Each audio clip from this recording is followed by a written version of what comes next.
ఇలా 4 sides stitch చేశాక దీనికి కింది వైపు పీసెస్ని అటాచ్ చేసుకోవడానికి ఈ 10/15 ఇంచెస్ పీస్లో ఒక పీస్ని 10 ఇంచ్ వెడల్పుని ఇలా డబల్ ఫోల్డ్ చేసి కుట్టుకోవాలి. ఇప్పుడు ఇదే పీస్ పైన ఇంకొక పీస్ని ఇలా పెట్టుకోండి. ఇప్పుడు ఎంతైతే ఫోల్డ్ చేసామో ఆ లెంత్ తగ్గుతుంది ఇక్కడ, అది అలాగే పెట్టుకొని దీన్ని రివర్స్ చేయండి.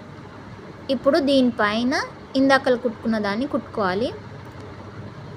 ఇలా చూపిస్తున్నట్టుగా 9.5 ఇంచెస్ని ఈ 10 ఇంచ్ వెడల్పుకి ఇలా స్టిచ్ చేసుకోవాలి. ఇక్కడ ఒక 1/2 ఇంచ్ విడిచిపెట్టి కుట్టడం స్టార్ట్ చేయండి. ఈ స్టార్ట్ కుట్ అనేది ఇందాకలా మనం స్టిచ్ చేసుకున్న స్టిచ్ దగ్గర నుంచి స్టార్ట్ చేయాలి. ఇలా స్టిచ్ చేసేటప్పుడు కింద ఇందాకలా మడిచిన క్లాత్ పై పడకుండా చూసుకోండి, అలాగే బార్డర్ పై కూడా పడకుండా చూసుకోండి. ఇప్పుడు ఇంకొక స్టిచ్ దాకా వచ్చాక ఇలా తిప్పుకోండి.